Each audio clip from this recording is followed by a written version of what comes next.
Hello, just a quick video lecture this week on how to write an annotated bibliography. Call your attention to a couple things first. There are some hints, some tips, some instructions, etc. in Blackboard, which you can find under that link to final paper on the left side. These were given by the director of the program just to kind of give you an idea of what an annotated bibliography should include. Number two, I have provided a copy or a sample of one of my annotated bibliographies in the course documents section. Now, this is something that you can look to as a sample just to get an idea of what you're looking to do. So please make sure to utilize those directions in Blackboard as well as my sample Anno bib if you need something to look at. All right, now I'm going to get through just a few specifics, like I said, and then happy writing. All right, first, topic selection. Now, most of you, of course, have posted your topics, what you want to write about. And, really, we're early enough in the game. Milestone 2 is not until week 11, so you've got some time if you do some research, find out that's not the ideal topic for you. You do not want to select something too large, like, just the Civil War in general, but you don't want to select anything too specific. Now, I recommend checking to make sure there are sufficient quality scholarly sources available for your topic before you finalize your topic selection. Again, if you've chosen one now, you do some of this research, you find out, oh my gosh, I don't have enough quality sources, or oh, this is way too large, just email me. We still have time to change that, so don't sweat about that. But getting back into this is something I've already touched upon this term, but make sure you use books, articles, scholarly works, avoid websites, unless there is a specific author that you can tie to what you find on the website, and you can determine his or her bona fides. So you can make sure that this is a scholar, somebody who's not just a run-of-the-mill buff of a certain topic. And of course, absolutely no history.com, nothing with pedia in it. There are, again, you can find some good websites, but for the most part, you want to use books, you want to use articles. One thing to look for, too, how you know it's a scholarly work. First of all, it's written by an expert in the field.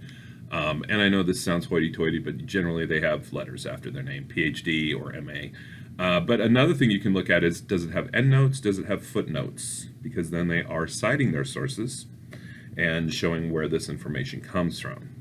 Therefore, you can tell that there is evidential support rather than just vague claims.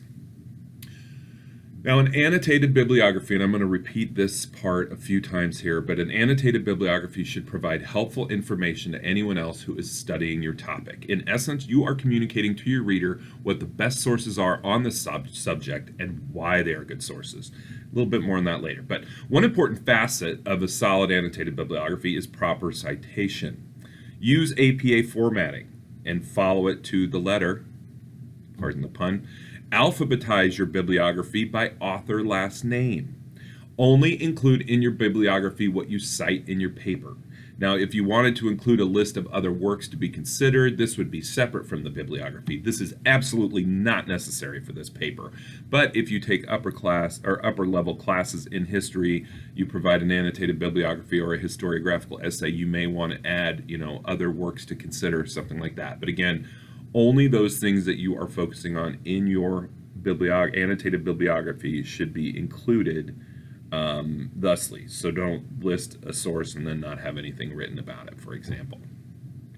After each listing, you will write about that specific source. Now, this is unlike traditional papers, and this is really important because I run into this a lot where students don't necessarily follow the instructions for this. This is not a traditional paper. This is not written in paragraph or narrative form necessarily.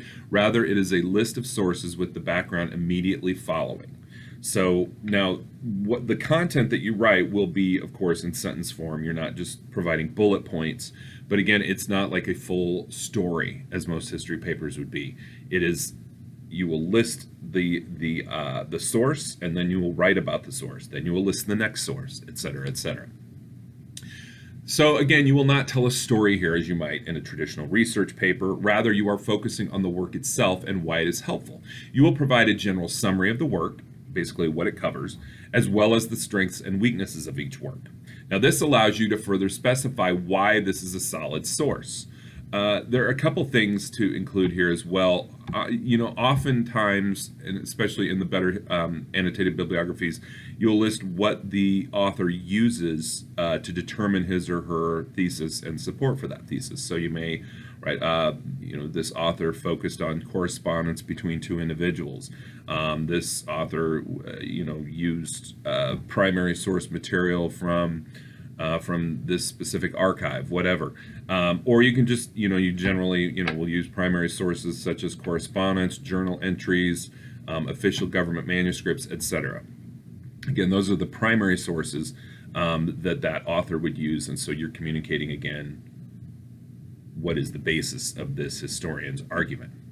So, okay, again, get back to this. Again, providing this general summary gives you a chance to specify why this is a solid work. Ideally, you should include the top scholars of an issue or theme and provide important background information on him or her to show the proper qualifications and thus demonstrate why this is a legitimate source. For example, if you were writing about the impact of the environment on the Great Depression, you would use the work of Donald Worster, specifically his work Dust Bowl, and you might comment that he is a professor emeritus at Kansas University and considered the dean of environmental history. Now, for my sample annotated bibliography, you will see the name Perry Miller a couple times. He is the recognized expert on Puritan thought in America, and in a full annotated bibliography, when referencing him, you may mention how many works he has written on the subject or any specific position he has held that further reflects his expertise. You will also notice in my sample annotated bibliography, and this you can consider this irony or hypocrisy, but I do not have much listed under Perry Miller. The annotated bibliography that I supplied was tied to a seminar paper, so even though things aren't fully explored in there, don't always follow that part. I don't know if that makes sense, but basically follow the instructions I'm giving here, and again, use my annotated bibliography for a few samples if you need it. But again, so you want to make sure you include kind of the big people in this area. This is why knowing the author is so important. It offers legitimacy and validity. Worster knows environmental history. The person down the street who has watched a few YouTube videos and decides to write on the topic does not. Also, knowing the author allows you to better understand that individual's bias. Now, think about news channels. Fox is unabashedly conservative, MSNBC and CNN unapologetically liberal. And the slant of their news stories reflects this. Now, for the most part, people understand their biases and they come clean about them. But in these, you need to understand that because that will reflect on the legitimacy of the claim. But also, if you point out that bias, then that kind of levels that field. It kind of balances things out. Historians are the same. Again, they have biases like anybody. All scholars are inherently biased. Our upbringing, our background, what we've been exposed to, what we haven't been exposed to. We're all biased in some way. It's sometimes negative, it's sometimes positive. But some examples, Arthur Schlesinger worked for John Kennedy. He is also a historian. He will generally write only positive things about Kennedy. An historian who touts himself as a Reagan conservative will obviously be more flattering of Reagan than a liberal scholar might be.